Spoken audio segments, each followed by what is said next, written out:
तो जय हिंद फ्रेंड्स। और देखिए ये जो है आपको इसमें जो लेकर आए हम समास को ट्रिक लेकर आए हैं और बहुत ही सरल और आसान भाषा में बताएंगे आपको, ठीक जैसा कि आप थंबनेल पे देखे थे।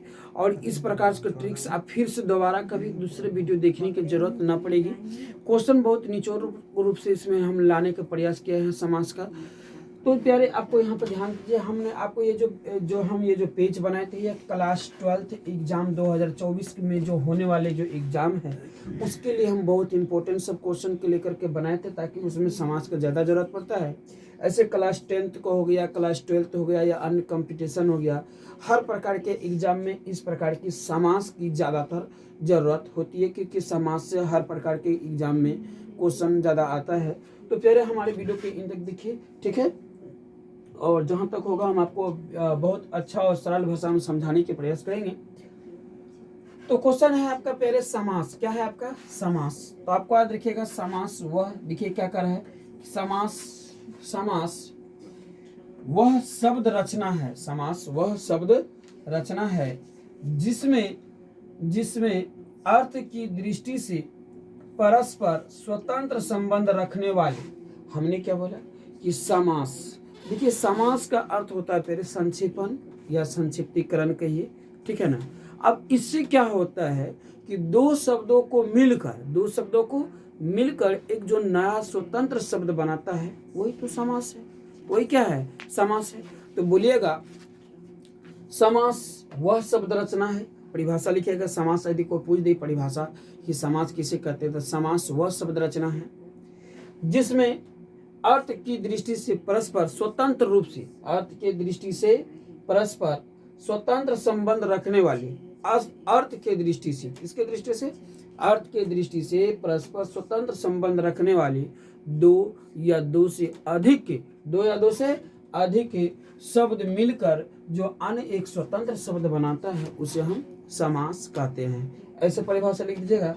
दूसरी बात कहता है, कभी कभी क्वेश्चन यह आ जाए कि जब दो पदों को, है ना, अलग अलग करने की प्रक्रिया को क्या कहते हैं। आपको यहाँ आ जाएगा कि समास के समस्त पदों की, सभी पदों को याद बोलेगा, समास के पदों को अलग अलग करने की प्रक्रिया को, समास के समस्त पदों को या समास के सभी पदों को अलग अलग करने की प्रक्रिया को क्या कहते हैं। तो आपको याद रखिएगा समास विग्रह कहते हैं, ठीक है ना।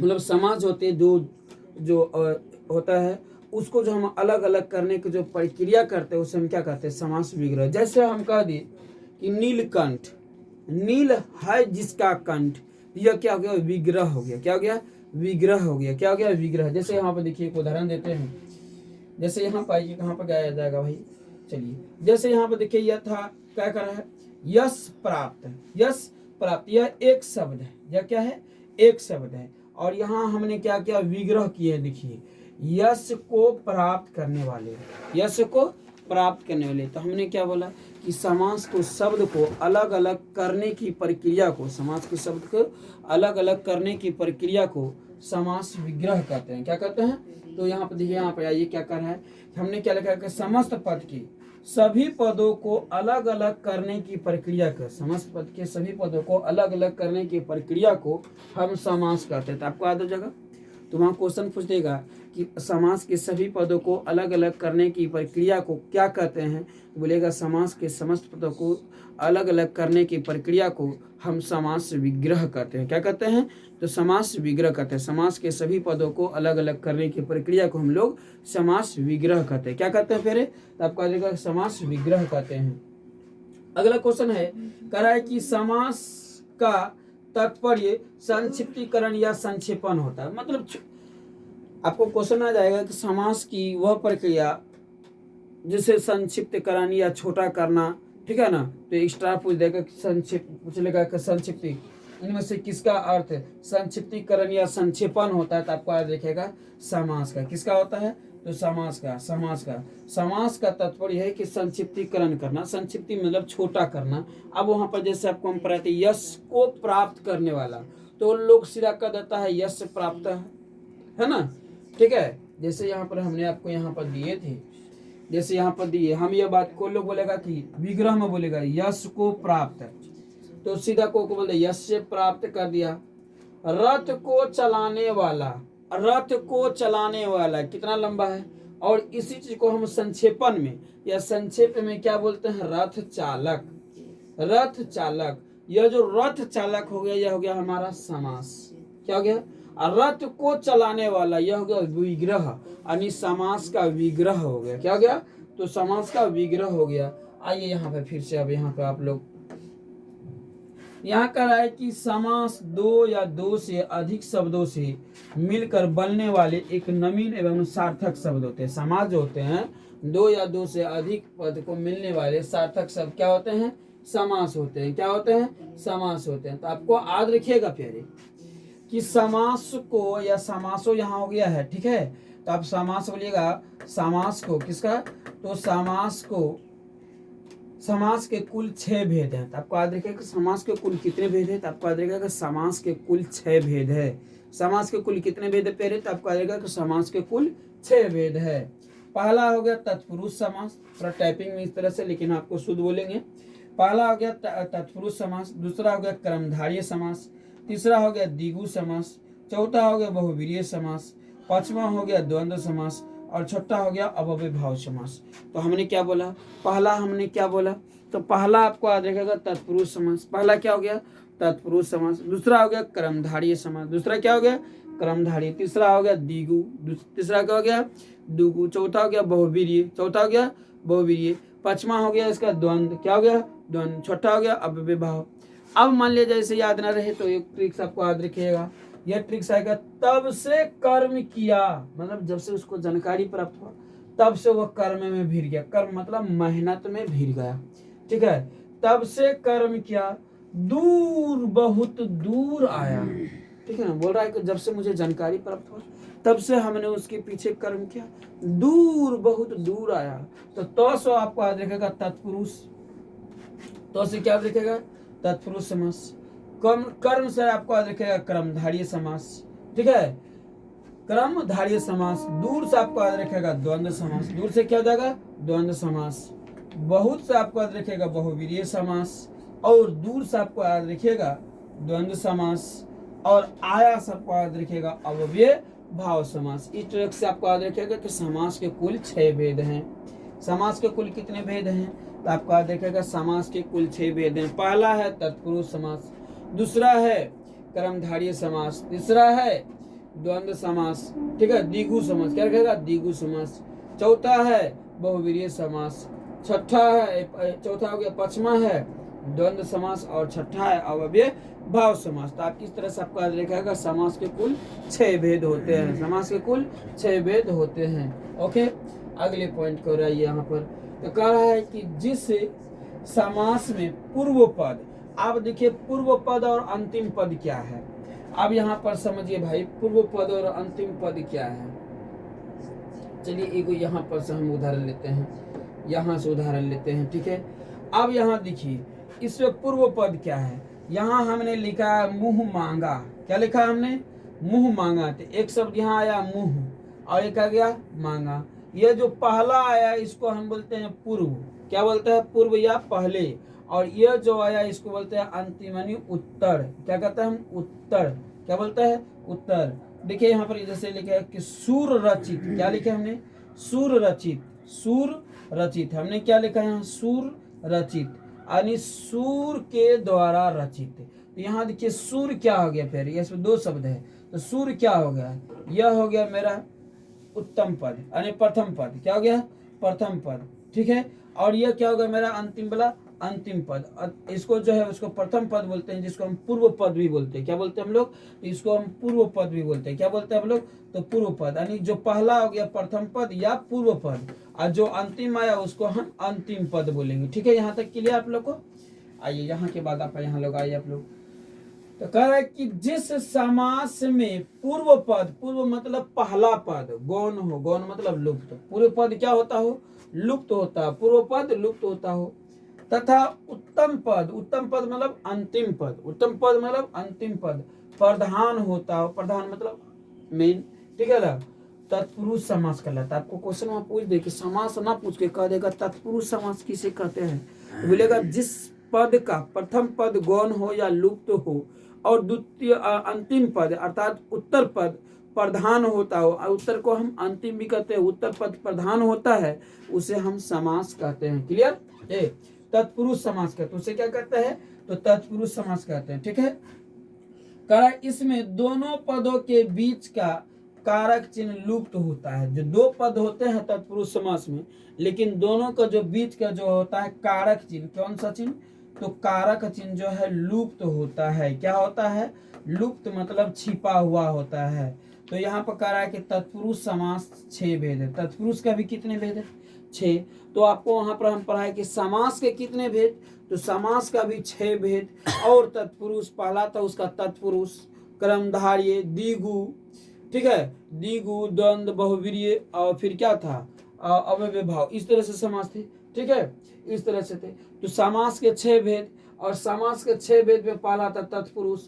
तत्पुरुष का भी 6 भेद, तत्पुरुष का भी 6 भेद। तो हमने आपको बताया कि वहां पर बताया कि दो समास वह पद है जैसे जो है दो पद आपस में मिलकर स्वतंत्र रूप से जो एक नए शब्द का निर्माण करते हैं, तो वहां पर समास हुआ।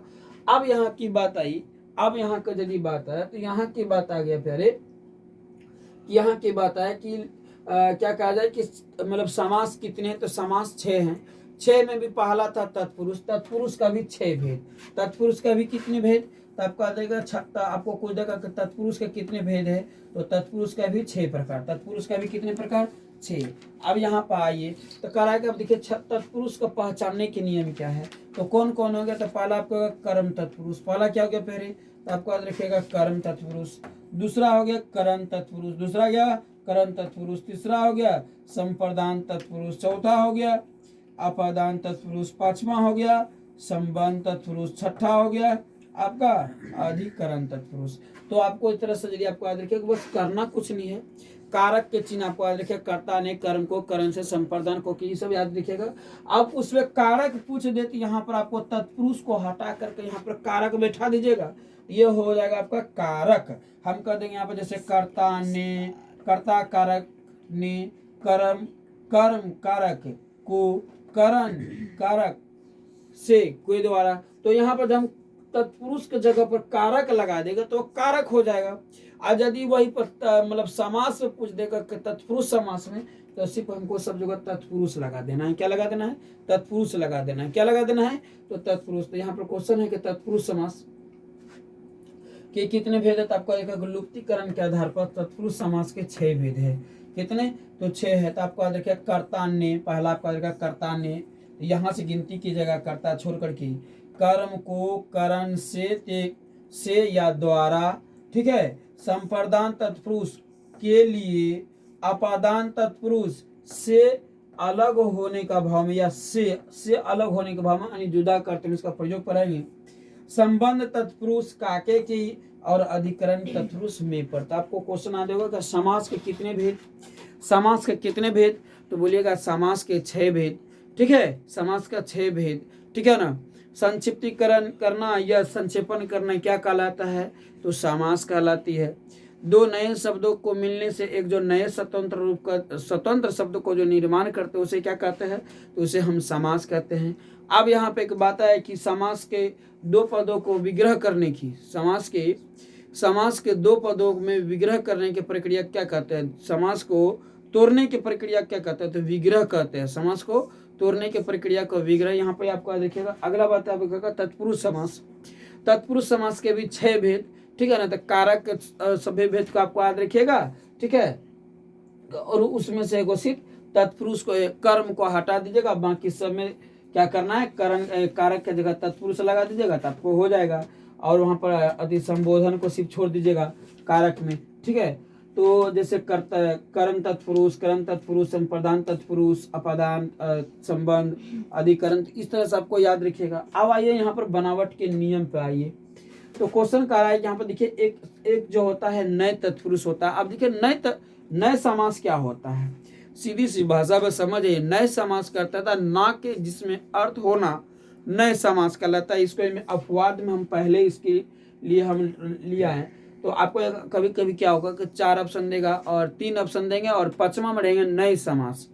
ठीक है, तो नए समास की क्या ट्रिक्स है पहले आपको समझ लीजिए कह रहा है कि जिस शब्द में ना अर्थ ओ अथवा अन का प्रयोग हो वह नए समास होगा। मतलब नहीं समझे कि जिस भाव से, जिस शब्द से यह बोध हो जाता हो, यह स्पष्ट हो जाता हो, यह पूरी तरह से मतलब संतुष्टि हो जाता हो कि यहाँ पर ना के ही अर्थ होगा, कितनों भी कुछ कर ले ना के ना ही होगा, तो ऐसे प्रक्रिया में हम नए समास कहेंगे। जैसे आप समझ लीजिए, कह रहा है कि असंभव, अब असंभव है तो इसका मतलब है कि यहाँ पर ना संभव, क्या हो गया, ना संभव, असंभव तनी हो गया ना संभव। तो यहाँ असंभव कौन समास, आपको देखा होगा असंभव नए समास। आपको इस तरह से तुरंत लास्ट में क्लास का टेस्ट भी होगा, जो 15 नंबर का क्वेश्चन का टेस्ट होगा, इसलिए मेरे वीडियो को इन तक देखिए ताकि आपको समझ में आए। तो क्या होगा कि असंभव, क्या हमने पढ़ा है, असंभव यानी ना संभव, कौन सी है बोलिए, ना संभव क्या है प्यारे, ठीक है ना, जो होने लायक ना हो उसे हम ना संभव भी कर सकते हैं या असंभव। कह रहा है कि अनंत, अनंत मतलब ना अंत, जिसका किसी चीज का अंत ना हो, है ना, कुछ ऐसी चीज है जिसका कोई अंत नहीं हो, उसे हम क्या कहते हैं, ना अंत, मतलब इसका कोई अंत ना है, उसको हम एक शब्द में कहते हैं अनंत। क्या कहता है, अनंत। अभाव यानी ना भाव, भाव का कोई मोल ही ना हो, उसे हम क्या बोलेंगे, अभाव। क्या बोलेंगे, अभाव। असंभव, तो असंभव का मतलब कि अ का मतलब हो गया ना, असंभव यानी कि संभव नहीं होने वाला है। अर्थात सीधी शब्द में समझ आ जाए कि जब भाव को तोड़ने पर, भाव को समझने पर ना की अर्थ आता हो, ना की अर्थ आता हो, तो उस कंडीशन में नए समास होती है, उस कंडीशन में नए समास होती है। क्लियर यहाँ तक। अगले पॉइंट कर बढ़िए प्यारे आप लोग। अगला कह रहा है कि कर्म, क्या कह रहा है कि कर्म तत्पुरुष समास। क्या कह रहा है कि कर्म तत्पुरुष। तो आप देखिए कर्म तत्पुरुष की पहचान है, कर्म तत्पुरुष के क्या पहचान है, तो कह रहा है कि इसमें कर्म कारक की विभक्ति, यानी कि जब कर्म कारक को हम विभक्ति करेंगे, तोड़ेंगे, विभक्ति करना मतलब तोड़ना, जब उसको हम अलग करेंगे तो बीच में किसका चिन्ह हमको प्राप्त होगा, को। हमने पढ़ा था कर्ता ने कर्म को, हमने क्या पढ़ा था, कर्ता ने कर्म को, तो यहाँ देखिए को, यानी कि जिसको हम विभक्ति करेंगे, तोड़ेंगे, उसके बीच में यदि को का प्रयोग हो रहा है और को लेकिन वहाँ लोप है, को का प्रयोग हो रहा है बोलचाल की भाषा में, लेकिन वहाँ पर जो है वो को क्या है, लुप्त है, तो उस प्रक्रिया में को यदि रहे, क्या रहे, को, और को लुप्त रहे लेकिन को का प्रयोग हो रहा है, तो उस प्रक्रिया में हम कर्म तत्पुरुष कहेंगे। क्या कहेंगे, कर्म तत्पुरुष कहेंगे। अब जैसे चलिए यहाँ पर हम उदाहरण से समझाते हैं। कह रहा है यहाँ पर देखिए अच्छी तरह से, 1 मिनट आप लोग देखिए, कह रहा है यहाँ पर यश प्राप्त। क्या कर रहा है, यश प्राप्त, मतलब यश प्राप्त, यश को प्राप्त करने वाला, जो यश को प्राप्त कर लिया हो उसे हम क्या कह सकते हैं, यश प्राप्त, यानी यश प्राप्त यानी यश को प्राप्त करने वाला। कह रहा है कि जो यश को प्राप्त किया हो उसे हम क्या बोलेंगे, यश प्राप्त। कह रहा है कि रथ चालक, तो रथ का मतलब हो गया रथ, चालक मतलब हो गया को चलाने वाला, रथ को यहाँ पर क्या है, तो को किसका पहचान है पहले, तो आपका देखेगा को कर्म तत्पुरुष का पहचान है। को किसका पहचान है, तो कर्म तत्पुरुष का पहचान है। कह रहा है कि ग्रामगत, यानी ग्राम को गया हुआ, ग्रामगत मतलब अब मतलब क्या क्या कि हम यहाँ शहर में रह रहे हैं, मेरा यहाँ पर ग्राम में गांव है, अब हम कह रहे हैं कि ग्रामगत 5 माह, ग्रामगत 5 माह, मतलब क्या है कि हमको शहर से ग्राम गया हुआ 5 माह हो चुका है। तो ग्रामगत मतलब ग्राम को गया हुआ, ग्राम को गया हुआ मतलब नहीं समझ रहे हैं कि हम शहर में रह रहे हैं, हमको घर गांव में भी है यानी ग्राम में भी है, और गांव हम जो है 5 माह से नहीं गए, तो हम क्या बोलेंगे, ग्रामगत 5 माह, मतलब हम जो है ना 5 माह ग्रामगत, मतलब हम 5 माह से गांव नहीं गए हैं या गांव गए हैं, ठीक है ना। तो यहाँ क्या कर रहा है, नहीं गए हैं, तो हम क्या बोलेंगे कि न गए हैं ना। तो यहाँ कह रहा है कि ग्रामगत यानी ग्राम को गया हुआ, ग्राम को गया हुआ। क्या कर रहा है, स्वर्ग प्राप्त, यहाँ देखिए क्या कर रहा है, स्वर्ग प्राप्त, स्वर्ग मतलब स्वर्ग, अप्राप्त मतलब स्वर्ग के गया हो, स्वर्ग को गया हुआ, क्या बोल रहा है, स्वर्ग को गया हुआ यानी स्वर्गगत, क्या कर रहा है, स्वर्गगत। ए लड़का रे, नींद ले रहा है, पढ़ेगा कि नींद लेगा रे। करे पर लोक गमन, जो परलोक को गमन किया गया हो, परलोक क्या कर रहा है, परलोक गमन, जो परलोक को गमन किया हो, ठीक है ना। तो इस तरह से यदि विभक्ति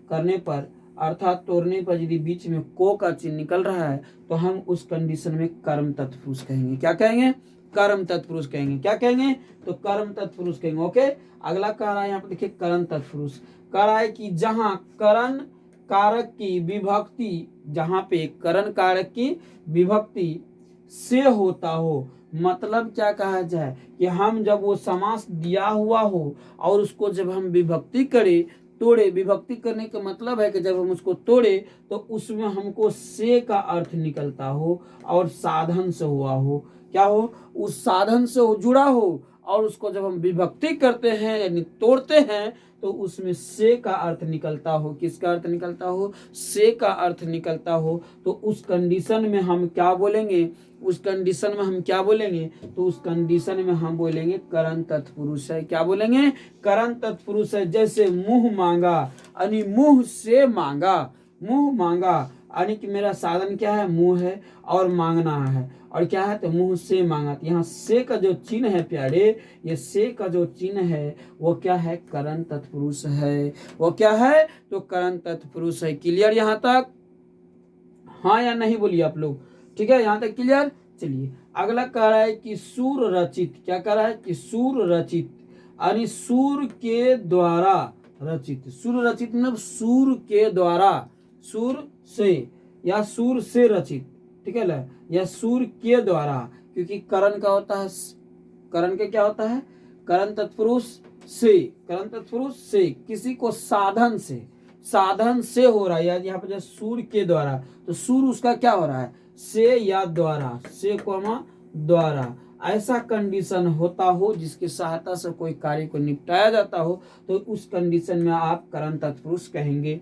अगला करा है कि प्रेम, प्रेम अतुर, क्या करा है, प्रेम अतुर यानी प्रेम से अतुर, प्रेम से अतुर, ऐसे सेंटेंस लिखे, प्रेम अतुर यानी प्रेम से अतुर, ऐसे कंडीशन में आप अतुर तत्पुरुष समास कहेंगे। ऐसे कंडीशन में आप करण तत्पुरुष समास कहेंगे। करा भूख मरा, भूख मरा यानी भूख से मरा, जो उसका मरण, जिसका मरण किससे हुआ हो, भूख से हुआ हो, उस कंडीशन में हम क्या बोलेंगे, भूख मरा यानी भूख से मरा। कह रहा है कि मन गढ़न, मन गढ़न यानी मन से गढ़ा हुआ, मन से गढ़ा हुआ, ऐसे कंडीशन में कौन सा कारक होगा, कौन सा कारक समास होगा पहले, तो आपको देखेगा करण तत्पुरुष समास। क्या होगा, करण तत्पुरुष समास। कौन सा समास, करण तत्पुरुष समास। ओके, अगले आइए यहाँ पर कह रहा है कि संप्रदान तत्पुरुष। आप देखिए संप्रदान तत्पुरुष का क्या पहचान है, क्वेश्चन है आपका पहले कि संप्रदान तत्पुरुष कह रहा है कि जहां संप्रदान कारक चिन्ह के लिए आया हो, क्या आया हो, के लिए आया हो, और के लिए का चिन्ह लुप्त होता हो, मतलब वहां पर जब हम विभक्ति करें, विभक्ति मतलब यानी कि क्या कहा जाए उसको, विग्रह, जब हम विग्रह करते हैं यानी कि समास दिया हो, समस्त पद दिया हो, समास के समस्त पद दिया हो, यह जो है समास का समस्त पद है, समास का समस्त पद दिया हो और उसको विग्रह करते हैं। विग्रह का मतलब जब हम उसको तोड़े तो उसमें जो है हमको के लिए अर्थ आता हो, क्या आता हो, के लिए अर्थ आता हो। तो ऐसे कंडीशन में जो भाव उत्पन्न होता है वो कौन सा समास होगा, तो आपको याद रखेगा तत्पुरुष समास होगा। कौन सा होगा, तो तत्पुरुष यानी तत्पुरुष समास। तत्पुरुष में भी किसका होगा, तो संप्रदान तत्पुरुष, ठीक है ना, तत्पुरुष का ही है, ठीक है ना। छह है, तत्पुरुष के छह वेद। तो तत्पुरुष में किसका? तो संप्रदान तत्पुरुष। और संप्रदान तत्पुरुष का पहचान क्या है कि उसमें क्या छिपा रहेगा? तो के लिए चिन्ह छिपा रहेगा। ओके, जैसे कह रहा है कि गौशाला, क्या कह रहा है? गौशाला, यानी गौ मतलब होता है, गौ का मतलब होता है प्यारे गाय। क्या होता है? गाय। गाय के लिए शाला। अब शाला का मतलब होता है स्थल। स्थल कहे जहां पर कि क्या हो, गाय को रखा जाता हो, उसका स्थल को हम क्या कहते हैं? गौशाला। कह रहा है कि परीक्षा भवन, क्या कह रहा है? परीक्षा भवन। अरे तुम लोग करो उधर क्लास। क्या कह रहा है कि परीक्षा भवन, क्या कह रहा है? परीक्षा भवन, यानी परीक्षा के लिए भवन। वो जो भवन बनाया गया हो किसके लिए? तो परीक्षा के लिए बनाया हो, तो ऐसे कंडीशन को हम क्या बोलेंगे? तो परीक्षा भवन। ठीक है ना। अब ये परीक्षा भवन यानी परीक्षा के लिए भवन, तो यहाँ देखिए क्या के लिए छिपा हुआ है, विग्रह करने पर पता चला। तो ऐसे कंडीशन में कौन समास होगा? तो संप्रदान तत्पुरुष समास। कौन सा होगा? संप्रदान तत्पुरुष समास। कह रहा है कि हथकड़ी, हथकड़ी ने हाथ के लिए कड़ी, हथकड़ी होता है प्यारे, है ना। तो हाथ के लिए कड़ी, कौन समास? तो कौन समास? तो संप्रदान, संप्रदान तत्पुरुष समास। कौन समास? तो संप्रदान तत्पुरुष समास।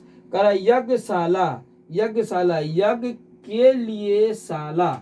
यज्ञशाला मतलब यज्ञ के लिए शाला, यानी यज्ञ कराने के जो स्थल होता है उसे हम क्या कहते हैं? यज्ञशाला कहते हैं। और यानी कि यज्ञशाला कहते हैं यज्ञ के लिए शाला, यानी यज्ञ के लिए स्थल। तो ऐसे कंडीशन में कौन समास होगा? तो संप्रदान तत्पुरुष। कौन होगा? तो संप्रदान तत्पुरुष। ओके, अगले आइए पॉइंट पर। कहा अपादान तत्पुरुष। तो गाना सुने हैं? जुदाई हो जुदाई, गाना सुना है? नहीं सुना है? सुना है, उसको जगह वो सूत्र है। ठीक है, तो आ गया यहाँ पर अपादान तत्पुरुष। ठीक है ना। ये अपादान तत्पुरुष में क्या है? पहले जुदा की बात होगा, जिससे अर्थ यह स्पष्ट हो जाता हो जुदा की बात का। वैसे कंडीशन में अपादान तत्पुरुष समास होगा। कह रहा है कि जहां अपादान कारक से, अपादान कारक से पृथक होने का अर्थ होता हो, यानी कि अपादान क्या हो, है ना, पृथक होने का अर्थ में विभक्ति लोप होता हो, यानी कि जब हम उसको विग्रह करते हैं और विग्रह करने पर से का अर्थ निकलता। अब देखिए वहां पर कर, ठीक है ना, एक था वहां पर कर्ता ने कर्म को करण से, तो एगो करण थे, वहां करण में भी से था और यहाँ पर भी है। तो वहां पर एक साधन हो रहा था उस चीज होने का। तो वहां पर जब साधन हो, ठीक है ना, साधन हो, कलम लेखन या हस्तलेखन, हस्तलेखन कौन समास? हस्तलेखन करण तत्पुरुष समास। कैसे? हाथ से लिखना, हाथ से लिखना। तो वहां पर साधन था, हाथ ना होता, कलम ना होता तो हम क्या लिख पाते? तो वहां पर हमारा लिखने की जो क्रिया हो रहा है हाथ से, अर्थात हस्तलेखन जब साधन से होता हो तो करण तत्पुरुष। और जब जुदा की अर्थ होता हो और से की भाव उत्पन्न होता हो, क्या बोले हम? जुदा की भाव होता हो, जुदा की भाव होता हो और से का अर्थ होता हो, तो ऐसे कंडीशन में अपादान तत्पुरुष समास होगा। क्या होगा? तो अपादान तत्पुरुष समास होगा। अब देखिए यहाँ पर एक समस्त पद हम आपको दिए हैं, इधर समस्त पद दिए हैं और इधर हमने आपको विग्रह किए हैं। कह रहा है क्या? जन्म अंधा, मतलब क्या है कि वो जन्म अंधा, आंख जन्म से उसको आंख नहीं, मतलब जन्म से उसका आंख जुदा है, मतलब खत्म है ना, उसकी जो आंख क्या है? जन्म से खत्म है। तो क्या हो गया? जन्म अंधा यानी जन्म से अंधा, जन्म से अंधा। कौन समास? अपादान तत्पुरुष समास याद रहेगा, अपादान तत्पुरुष समास। कर रहा है पाप मुक्त, क्या कर रहा है? पाप मुक्त। ठीक है ना। अब हमने क्या करते हैं, बहुत लोग क्या करता है कि जाके गंगा जी में स्नान कर लेता है, कहता हम पाप से मुक्त हो गए, मतलब हमारे पास अब पाप नहीं रहा। ठीक है ना, पाप हमसे खत्म हो गया, यानी जुदा हो गया। तो उस कंडीशन में हम कहते हैं पाप मुक्त, यानी पाप से मुक्त, पाप से मुक्त। तो कौन कारक? अपादान तत्पुरुष कारक। कौन सा कारक? अर्थात जिससे से का अर्थ होता हो विग्रह करने पर क्या होता हो, विग्रह करने पर, विग्रह करने पर, ठीक है ना, से का भाव उत्पन्न होता हो और उससे जुदा हो का अर्थ होता हो, तो ऐसे कंडीशन में हम अपादान तत्पुरुष समास कहेंगे। कह रहा है यहाँ देखिए, यहाँ पर कह रहा है कि बंधन मुक्त, यानी बंधन से मुक्त, बंधन मुक्त मतलब बंधन से मुक्त। कोई लोग है आपको दबाव में रख रहे हैं, अब क्या होगा कि उसको आप दबाव से हट गए तो आप क्या हो गया, उससे जुदा हो गया, आप उसको, हमको मतलब नहीं है, तो क्या हो गया, बंधन मुक्त। उस कंडीशन में बंधन मुक्त कर रहा है। यहाँ पर देखिए, यहाँ पर क्या कर रहा है, एक क्वेश्चन है यहाँ पर, ऋण मुक्त।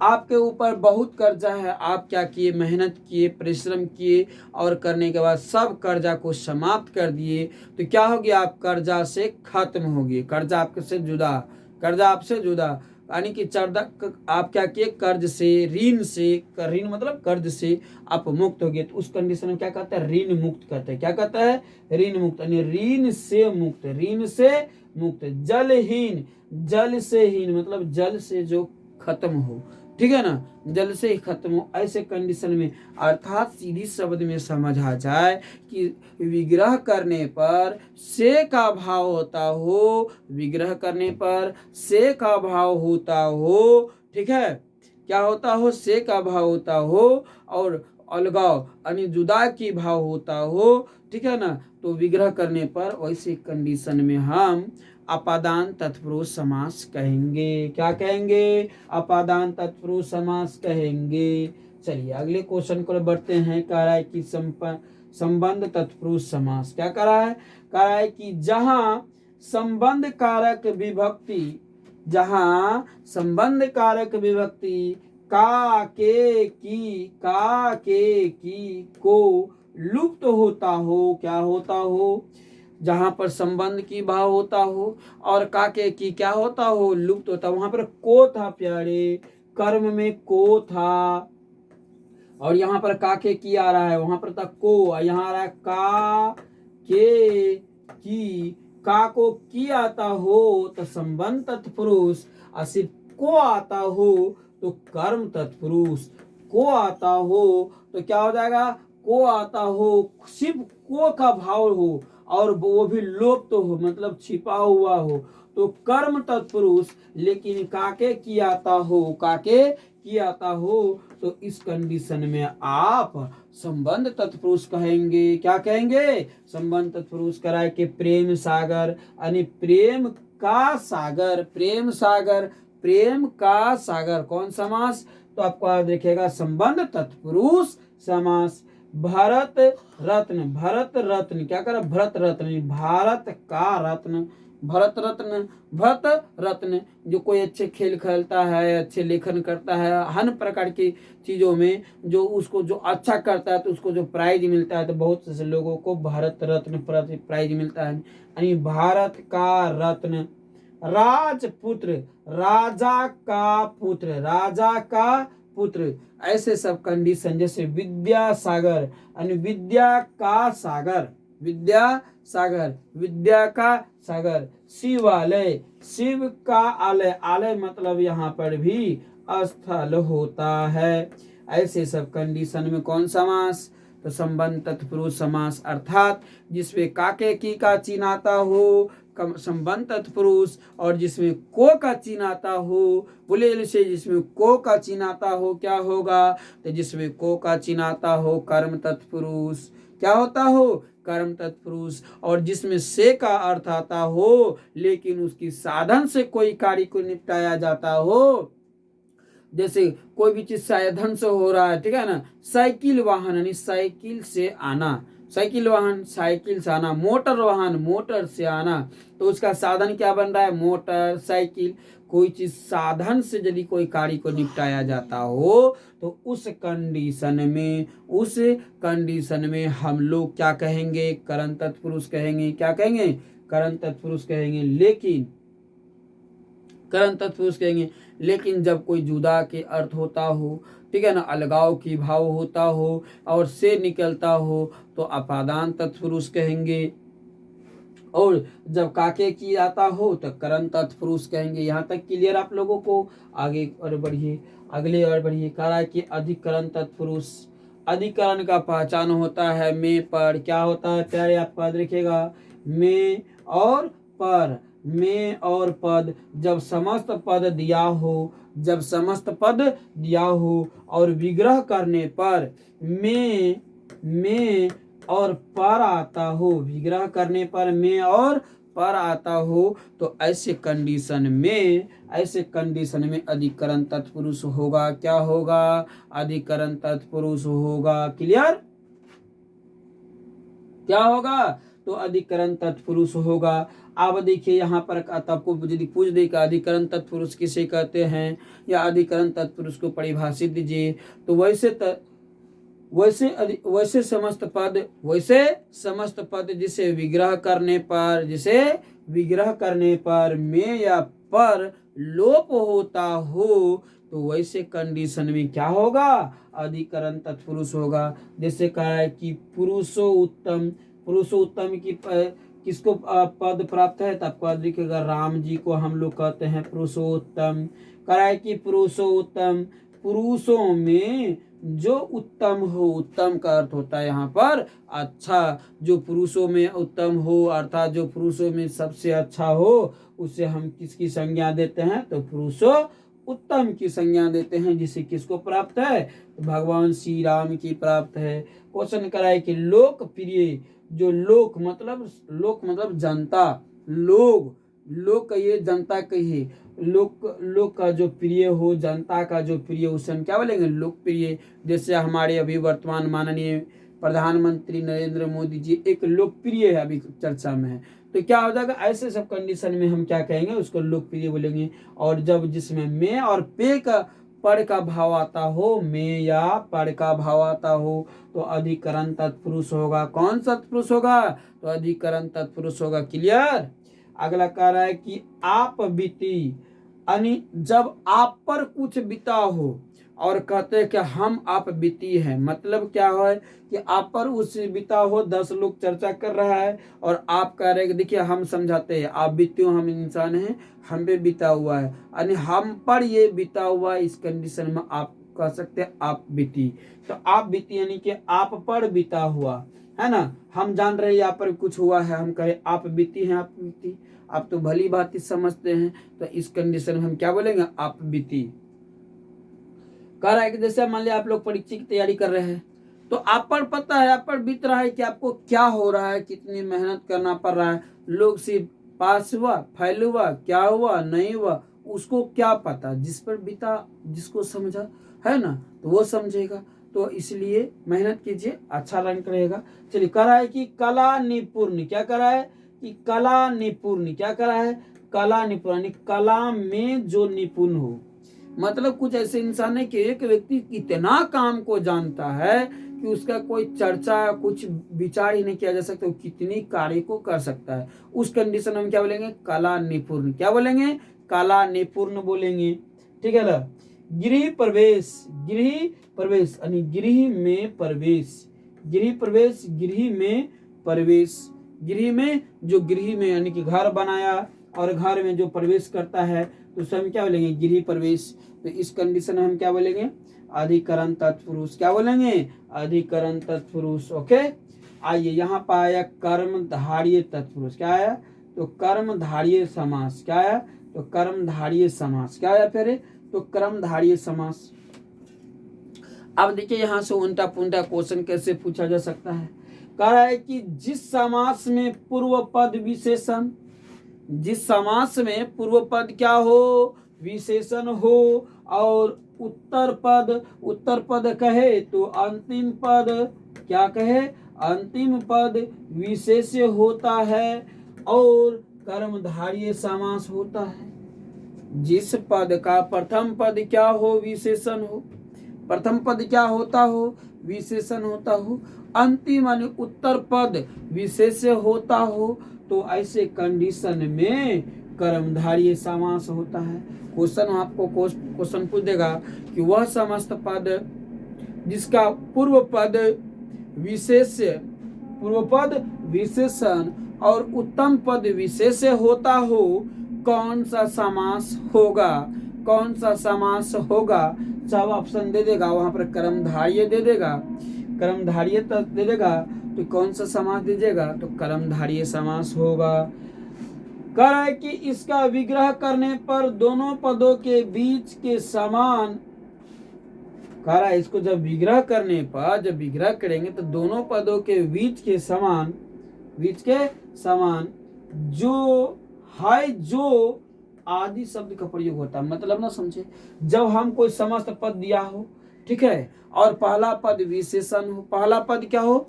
विशेषण हो, और अंतिम पद विशेष होता है, अंतिम पद विशेष होता है। कभी कभी ऐसा भी होता है कि पहला पद विशेष हो जाएगा और अंतिम पद विशेषण हो जाएगा, पहला पद विशेष हो जाएगा, अंतिम पद विशेषण हो जाएगा। तो दोनों कंडीशन में क्या होगा? कर्मधारय समास होगा। हमने क्या बोला कि कभी कभी ऐसा आता है कि पहला और इधर हो गया प्यारे दूसरा, पहला क्या हो जाएगा? तो पहला विशेषण क्या हो जाएगा? विशेषण, और इधर क्या रहेगा? यानी कि दूसरा पद में क्या रहेगा? दूसरा पद में आपका विशेष रहेगा, विशेष रहेगा। कभी कभी क्या होता है कि पहला ही विशेष रहता है, क्या रहता है? पहला ही विशेष रहता है और अंतिम हो जाता है विशेषण। यहाँ वह है विशेषण, अंतिम क्या हो जाता है? विशेषण। ठीक है, तो इस दोनों कंडीशन में, इस दोनों कंडीशन में क्या होता है प्यारे? तो कर्मधारय समास होता है। का आपको ध्यान रखिएगा, उल्टा का क्वेश्चन का जाएगा वह समस्त पद जिसका पहला पद विशेषण अंतिम पद विशेष है, या वह पद जिसका पहला पद विशेष और अंतिम पद विशेषण होता हो, तो यह प्रक्रिया क्या कहलाता है? तो आपको याद रखिएगा कर्मधारय समास कहलाता है। क्या कहलाता है? तो कर्मधारय समास कहलाता है। जैसे कह रहा है कि नील गाय, नीला है जो गाय, और जब इसको विभक्ति करेंगे अर्थात विग्रह करेंगे तो उसमें है जो क्या निकलेगा? है जो का अर्थ निकलेगा। है जो क्या इसका? कह रहा है कि परम आनंद, परम है जो आनंद, परम है जो आनंद। महात्मा, महान है जो आत्मा, महात्मा महान है जो आत्मा। कौन समास? तो कर्मधारय समास, कर्मधारय समास। कह रहा है कि महादेव, महान है जो देव, महान है जो देव। क्या कहलाएगा?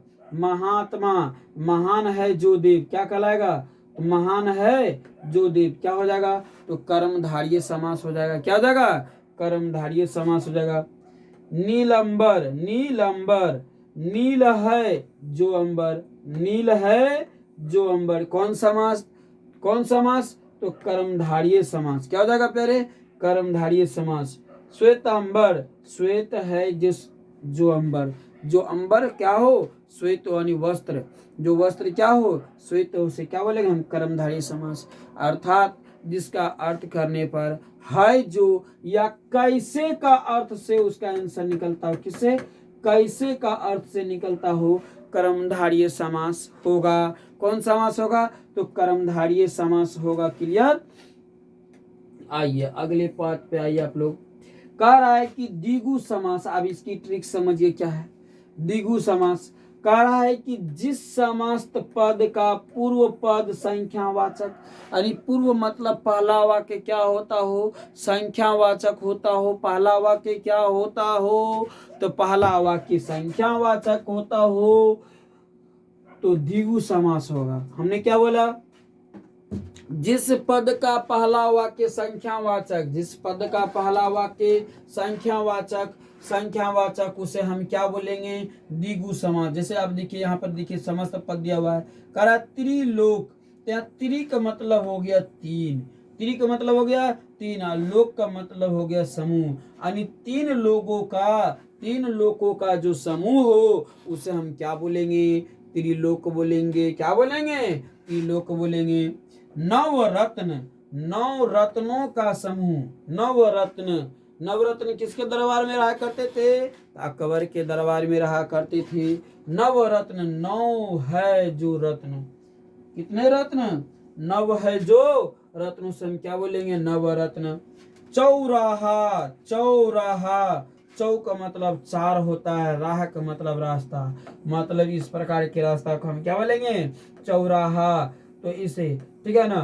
दोपहर, दोपहर, पहर, दोपहर, तो दो क्या है? दो क्या है? संख्या का ये ऐसे 1 से लेकर 9 तक को हम लोग अंक कहते हैं। तो इसी में कहा कि जिसको संख्या अंक सही संख्या होता है, तो ऐसे कंडीशन में जैसे कह रहा है कि नवनिधि, नवनिधि यानी 9 निधियों का समूह, अर्थात जिसका पहला वाक्य संख्यावाचक होता हो, जिसका पहला वाक्य संख्यावाचक होता हो। कौन समास?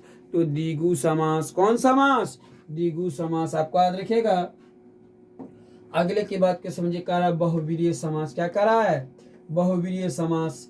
जिस समस्त पद में पहला व दूसरा पद मिलकर किसी तीसरे पद का संकेत करता हो, मतलब जिस समस्त पद में पहला, दूसरा और तीसरा, पहला, दूसरा और तीसरा पद मिलकर, पहला व दूसरा, पहला व दूसरा, पहला व दूसरा पद मिलकर क्या होता? कोई तीसरा पद को बनाता। पहला मिलेगा, दूसरा मिलेगा, दोनों पहला और दूसरा मिलकर जो तीसरे पद का निर्माण करता है, उसे हम क्या कहते हैं? उसे हम क्या कहते हैं?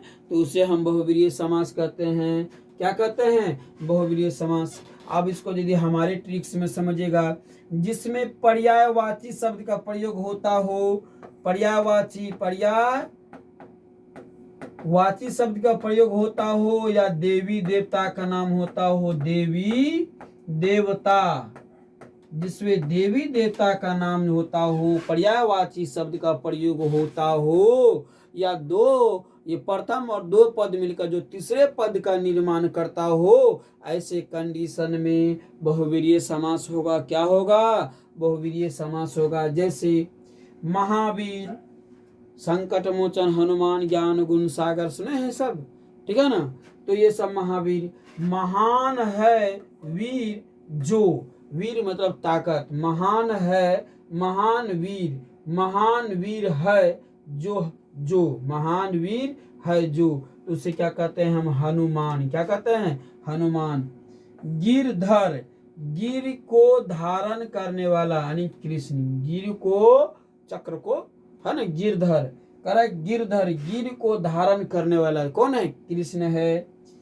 निशाचर, निशा को चरने वाला, कह रहा है कि निशा में चरण करने वाला कौन होता है? निशा में चरण करने वाला कौन होता है? राक्षस होते हैं। हम लोग राक्षस, हमारे लिए राक्षस है, किसी के लिए देवता है ये जी, ठीक है ना। तो जिसमें देवी देवता का नाम होता हो, जिससे पर्यायवाची शब्द का प्रयोग हुआ हो, जिसमें पर्यायवाची शब्द का प्रयोग हुआ हो, जब प्रथम और द्वितीय पद मिलकर तीसरे पद का निर्माण करता हो, ऐसे कंडीशन में, ऐसे कंडीशन में, ऐसे विग्रह करने पर जो ऐसा हमको भाव उत्पन्न होता हो, बहुवीर्य समास कहलाता है। क्या कहलाता है? तो बहुवीर्य समास कहलाता है। याद हो जाएगा। चलिए अगला देखिए, कह रहा है यहाँ पर द्वंद्व समास। तो द्वंद्व समास क्या कह रहा है प्यारे? तो द्वंद्व समास कह रहा है। अब देखिए द्वंद्व समास को भी 3 वर्गों में बांट दिया है। कभी कभी ऑब्जेक्टिव क्वेश्चन पूछ देगा द्वंद्व समास के कितने भेद हैं, तो आपको याद रखिएगा द्वंद्व समास के 3 भेद हैं। द्वंद्व समास के कितने भेद? तो द्वंद्व समास के 3 भेद। कह रहा है कि इतरेतर द्वंद्व, पहला क्या है? इतरेतर द्वंद्व। दूसरा है कि समाहार द्वंद्व, ठीक है।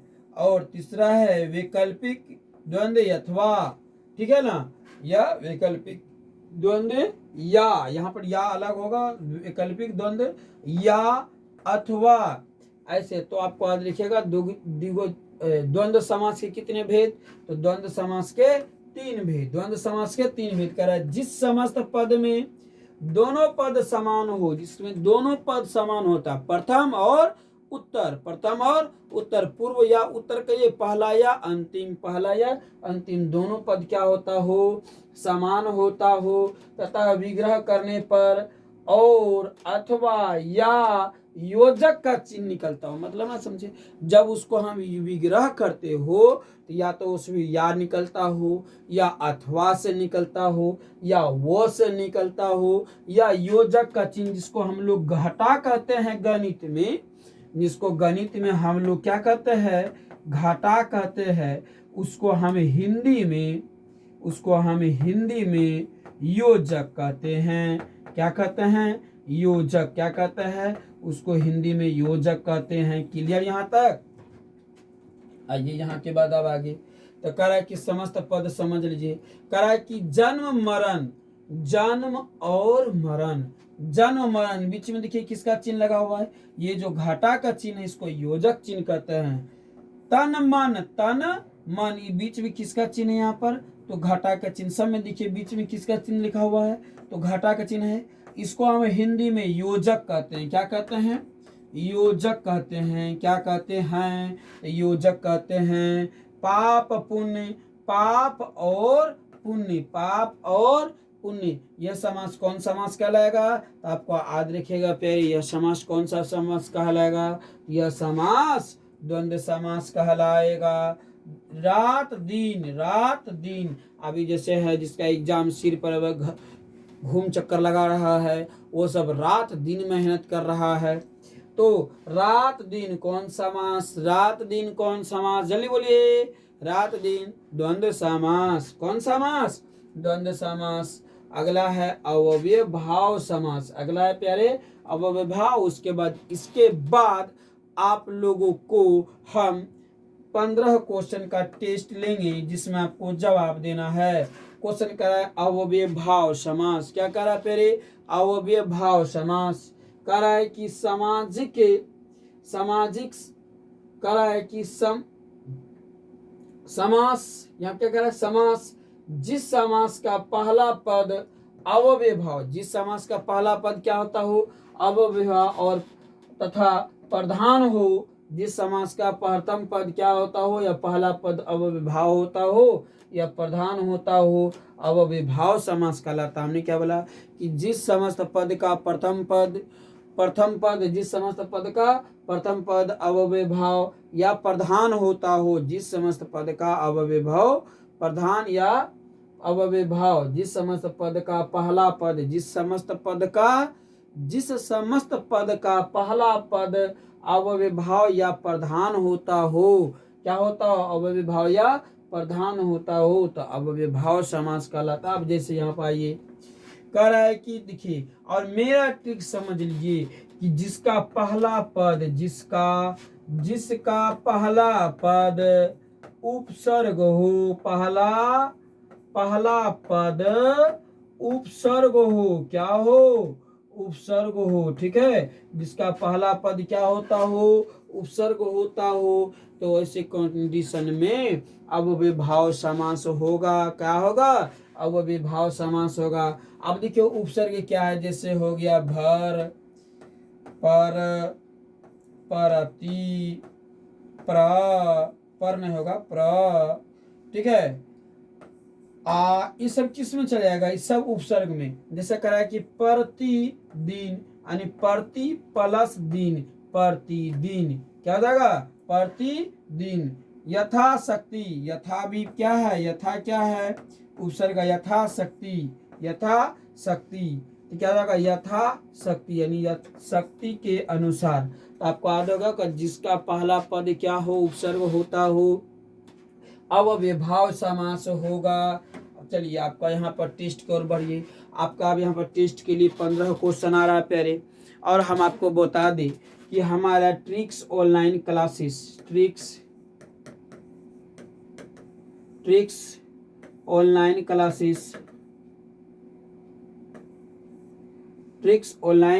क्लासेस जो है मेरा, जिसमें क्लास 12 का हम पढ़ाते हैं, और एक मेरा है CTET DLED and BEd education channel है, उस पर हम CTET और DLED BEd का तैयारी करवाते हैं। तो आप भी चैनल को आप सब्सक्राइब कर लीजिएगा प्यारे, जिसको आगे जरूरत पड़ेगा। कह रहा है कि आप बीती शब्द में कौन समास है। कह रहा है आप बीती शब्द में कौन समास है। तो हमने बताया है प्यारे आपको कि द्वंद्व समास में हमने बताया है कि जिसमें योजक का चिन्ह होता हो या उसमें लगा हो या अथवा लगा हो, तो ऐसे कंडीशन क्या होता है, द्वंद्व समास होता है। इसका ट्रिक्स बताए हैं। द्विगु समास का हमने ट्रिक्स बताया है कि जिसका पहला वाक्य संख्यावाचक होता हो, जैसे नवग्रह, नव का मतलब हो गया 9, षटभुज 6 भुजाओं का, ठीक है ना, भुज, ठीक है, 2 पहर 3 पहर, ठीक है, फिर कह देंगे चौमुखी। तो ऐसा सब जिसका पहला वाक्य संख्यावाचक होता हो वह हो जाएगा द्विगु, और जिसमें योजक का चिन्ह लगाओ घटा वाला हो जाएगा द्वंद्व। अब रहा पर कर्मधारय और तत्पुरुष समास। कर्मधारय और तत्पुरुष, तो कर्म आप पर, ठीक है ना, तो यहाँ पे क्या कर रहा है, तत्पुरुष समास। क्या कर रहा है, आप बीती शब्द में कौन समास। तो बोलिएगा आप लोग जल्दी से, आप बीती शब्द में कौन समास, ठीक है ना। तो तत्पुरुष समास, कर्मधारय समास, तो क्या हो जाएगा, तो आप पर बीता, तो पर यहाँ पर किसका चिन्ह है प्यारे, तो पर ये जो है पर कारक का चिन्ह है ना, तो कारक का यहाँ क्या हो जाएगा, ऑप्शन नंबर C हो जाएगा। क्योंकि कर्मधारय में कैसे का भाव होता है, क्या होता है, कैसे का भाव होता है, ठीक है ना, या को के लिए। अगला बात चलिए आप यहाँ पाइए, करा मृत्युंजय शब्द में कौन सा समास है। मृत्युंजय शब्द में कौन सा समास है। मृत्युंजय पद में कौन सा समास है।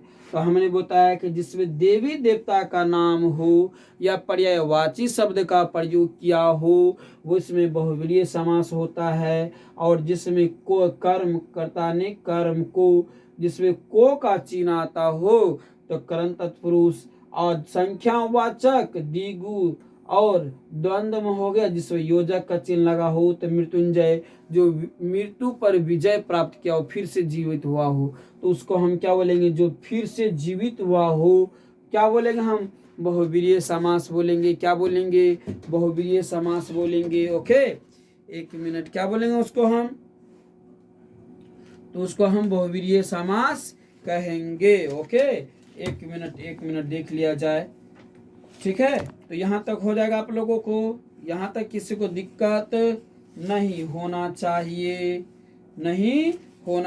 एक मिनट, चलिए आ जाओ भाई, किधर था, एक चीज को देख लेते हैं। हम भी थोड़ा कंफ्यूज में आ गए हैं यहाँ पर, तो देख लेने के बाद हमें लगता है कि अच्छा रहेगा, ठीक है।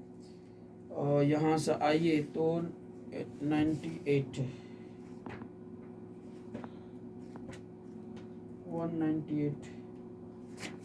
चलिए यहाँ से आ गया है, कोई दिक्कत नहीं है। तो आप लोग भी यहाँ से देखिएगा भाई और समझिएगा और मेरे साथ आंसर बोलने का प्रयास जरूर कीजिएगा, ठीक है। चलिए आ गया है, तो ठीक है। तो यहाँ पर क्या बोला हमने क्या बोला, तो हमने बोला कि यहाँ पर क्या होगा, बहुव्रीहि समास, ठीक है। अगले क्वेश्चन को बढ़ते हैं। कह रहा है कि गौशाला में कौन सा समास है। गौशाला, तो कह रहा है कि गौशाला यानी गाय के लिए शाला, गाय के लिए, तो गाय के लिए, तो इसमें देवी देवता का तो नाम नहीं आया, ठीक है ना, कैसे के भी भाव नहीं उत्पन्न हो रहा है, तत्पुरुष और हो गया द्विगु, तो गाय शाला यानी गाय के लिए शाला, कौन समास, तो आपको याद रखिएगा कौन समास हो जाएगा, तो क्या हो जाएगा, पहले गाय शाला यानी गाय का शाला, गाय को शाला यानी गाय के लिए हो या गाय को हो, गाय को रखने का स्थल, गाय को रखने का स्थल। तो यहाँ क्या हो जाएगा, पहले क्रमधारीय हो जाएगा। क्या हो जाएगा, तो क्रमधारीय हो जाएगा। अगले के बाद चलिए, कह रहा है कि देशभक्ति में कौन सा समास है, देशभक्ति में कौन सा समास है। कह रहा है कि तत्पुरुष है, द्विगु है, कर्मधारय है, द्वंद्व, यहाँ पर द्वंद्व है, कर्मधारय है या द्विगु है। तो क्या हो जाएगा, देशभक्ति, यानी देश के लिए भक्ति, जिसमें देश के लिए भक्ति हो, जो देश के लिए ज्यादा प्रेम हो, उसे हम देशभक्ति कहते हैं। क्या कहते हैं, देशभक्ति। तो कौन, देश के लिए भक्ति, किसका चिन्ह है, कारक का, के लिए क्या है, तो कारक का, और जिसमें कारक का चिन्ह होता हो तत्पुरुष समास होगा। क्या होगा, तो तत्पुरुष समास होगा। अगली बात चलिए, यहाँ पर कह रहा है कि चौराहा, चौ का मतलब क्या होता है, चौ का अर्थ होता है चार, यानी कि चार राह। क्या हो, चार राह। जिस प्रकार से इससे चौक है, ये चौक हो गया, चार राह, इसको हम क्या बोलेंगे, चौराहा। अब हमने बोले हैं कि जिसका पहला वाक्य संख्यावाचक हो, जिसका पहला वाक्य संख्यावाचक हो वह क्या होगा, तो वह द्विगु होगा। क्या होगा, जिसका पहला वाक्य संख्यावाचक हो द्विगु, और जिसमें योजक का चिन्ह लगा हो द्वंद्व। क्या होता है, द्वंद्व। कह रहा है कि चरम, क्या कह रहा है कि चराचरम, क्या कह रहा है, चराचरम, यानी कि जगत में कौन सा समास है, चराचरम, चराचरम जगत में कौन सा समास है, तो चराचरम जगत में कौन सा समास है, तो देखिए चराचरम, तो इसको ऐसे लिख सकते हैं, क्या कहा जाए, चराचरम, तो चरा योजक चरम, चरा या चरम, तो क्या हो जाएगा, तो यहाँ पर द्वंद्व समास हो जाएगा। क्या हो जाएगा, पहले तो द्वंद्व हो जाएगा। करा यथाशक्ति में कौन सा समास है, तो हमने बताया है कि जिसमें उपसर्ग लगता हो, क्या होता हो, जिसमें उपसर्ग होता हो, जिसमें उपसर्ग होता हो, जैसे हो गया प्र, अभी, ठीक है, यथा, ये हो गया, प्र हो गया, यभी हो गया, यथा हो गया, ठीक है। तो ऐसे सब हो गया, भर हो गया, ये सब उपसर्ग है। और जिसका पहला वाक्य क्या होता हो, उपसर्ग हो, तो वह अव्ययभाव समास होता है। क्या होता है, अव्ययभाव, आपको याद रखिएगा, उपसर्ग हो तो अव्ययभाव समास होता है। क्लियर यहाँ तक। अगले बात पे आइए, कह रहा है कि समास का अर्थ होता है, अभी हमने इस प्रकार से क्वेश्चन हम पहले ही बताए थे कि समास का अर्थ होता है, कह रहा है कि संक्षिप्त, विच्छेद, विस्तार, नवीन। तो ये भी गलत, ये भी गलत, ये भी गलत। समास का अर्थ संक्षिप्त या संक्षिप्तीकरण होता है। तो यहाँ पे ऑप्शन नंबर ए हो जाएगा। अगले क्वेश्चन में आइए, कह रहा है कि चौमासा, यानी चौमासा, तो चौ का अर्थ क्या होता है आपको तो समझ में आ गया होगा। चौ का मतलब चार, और जिसमें संख्यावाचक हो वह द्विगु होता है। जिसमें संख्यावाचक हो, जिसका पहला वाक्य,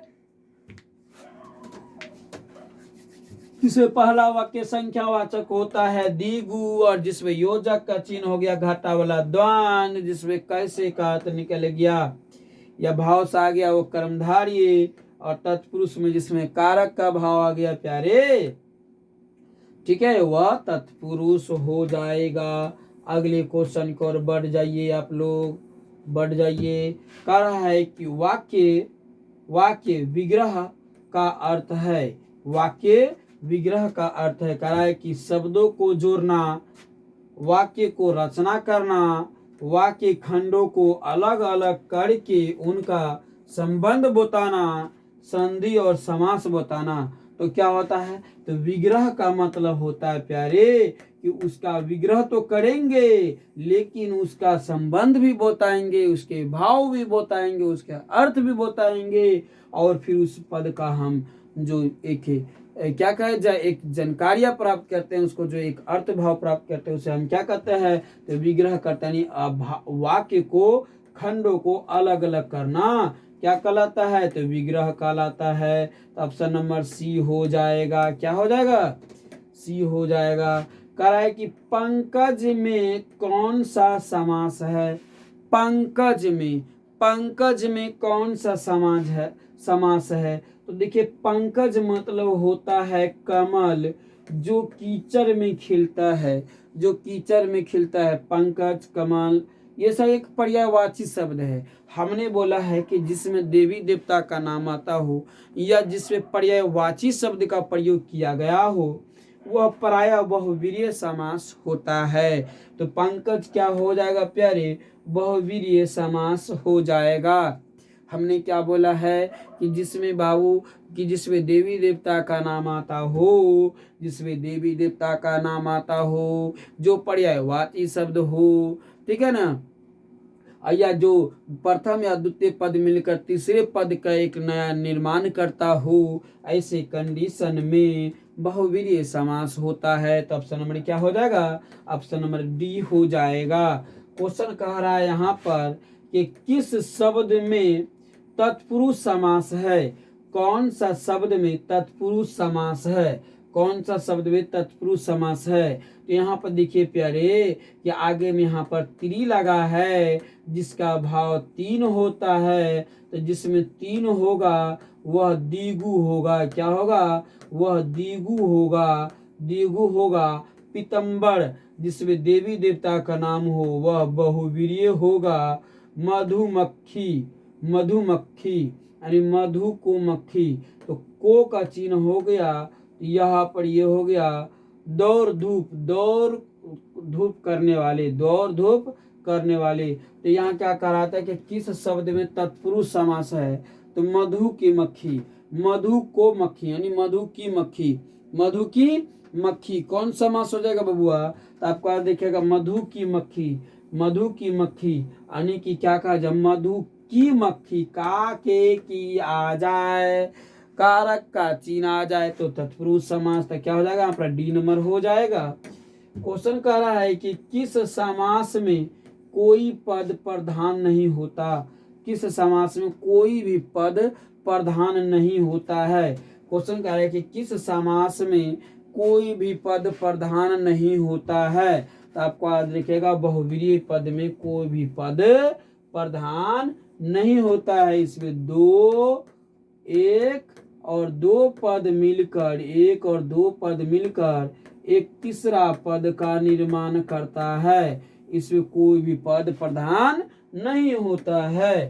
कह रहा है कि उपकुल में कौन सा समास है, तो हमने बताया है कि जिसमें उपसर्ग लगा हो, उपसर्ग लगा हो वह प्रायः अव्यय भाव समास होता है।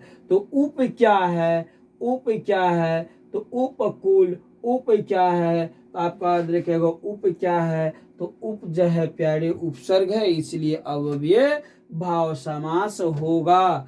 अगला क्वेश्चन है, कह रहा है कि अजात शत्रु में कौन सा समास है, अजात शत्रु में कौन सा समास है, अजात शत्रु में कौन सा समास है। तो इसका आंसर हम छोड़ देते हैं, कमेंट बॉक्स भी दे देते हैं, इसमें आप लोग आंसर जरूर दे दीजिएगा।